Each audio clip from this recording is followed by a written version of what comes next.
I'm Hilah, and today on Hilah Cooking, we're making enchiladas. There's no doubt about it. They're super badass and they're made from scratch. We take a chili and meat and make a sauce you can't beat. But I buy grated cheese because I like the convenience. Then we roll it all up and we bake it in the oven till it's hot. We're making Tex-Mex chili cheese enchiladas because they remind me of home and because you could probably make these with whatever you have in your pantry right now. So first, we make the chili sauce over here. To start out, we're gonna cook about 1/4 pound of ground meat with half of an onion. It's been diced up. This is a pretty loose recipe, so you could leave the meat out if you wanted to make a vegetarian chili enchiladas, or you could add more meat, I guess, if you wanted to. Anyway, we're gonna cook this together over medium heat. Just break it up as much as you can to get the meat into little pieces. This might take about 5 minutes until the meat is no longer pink and the onions are soft. Once that's cooked, we're gonna scoop it out and put it in a bowl and set it aside. Back in the same skillet, we're gonna put some oil, again over medium heat, add in some flour and whisk this together to make a little roux. This is gonna thicken our sauce. We'll let that cook about 2 minutes maybe until it starts to turn a sort of a dark golden blonde. Then we're gonna add some spices. I've got cumin, oregano, 2 different kinds of chili powder, salt, and black pepper. Then a couple tablespoons of tomato paste and whisk that all in. And then 2 cups of chicken bouillon. That's why I say this is easy. You don't need homemade chicken stock or anything. You could use beef. You could use veggie stock if you wanted to keep this vegetarian.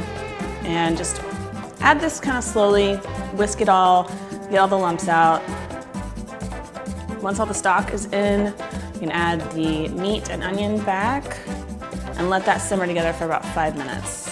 While the sauce is simmering, we can heat up some tortillas. So I'm just gonna do a little bit of oil on a comal or a griddle or whatever. Kind of flip the tortillas around to get them a little bit oily, and then we're just gonna heat them just until they're soft and pliable. We're not trying to get them crispy at all, just until they're kind of floppy. Once your tortillas are all floppy, your sauce is all simmery, we're ready to assemble. Now it's rolling time. I've got my soft tortillas here. I'm gonna fill these with just plain yellow cheese and onions. Depending on your favorite type of Tex-Mex, you might want to use American cheese, but I'm just using some mild cheddar here. So be generous, put a couple tablespoons of cheese in there, roll it up real tight, and then keep doing that.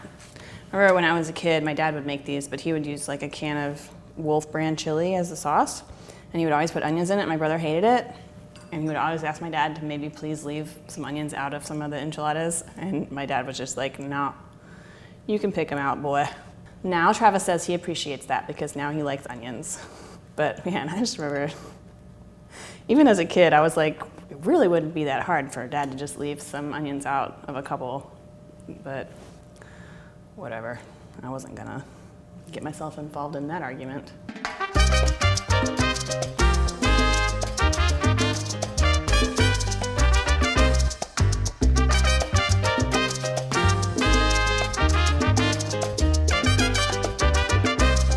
Once all your enchiladas are filled and rolled, I'm just gonna spread the chili sauce over the top. A little bit of edges of the enchiladas uncovered so that you get a little bit of like crispy stuff going on the outside, so it's not all one texture. And then we're gonna top it with a little bit more cheese. I'm gonna use white cheese just for some contrast. And then you just wanna bake these for about 20 minutes until the cheese is melted, or you can stick them in the microwave for 5 minutes. That's a top secret trick. Voila, just like at the Tex-Mex restaurant. For this printable recipe card, check my website, HilahCooking.com. Now let's dig in.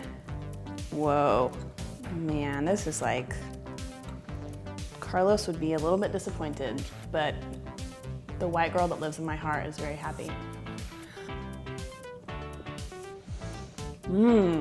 This is like exactly sometimes what I'm craving when I'm like, I just want some greasy Tex-Mex enchiladas.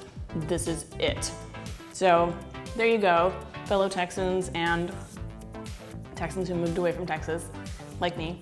Now you can make your own chili cheese enchiladas at home. And thank you so much for watching. Don't forget to subscribe, and I'll see you next time. Bye.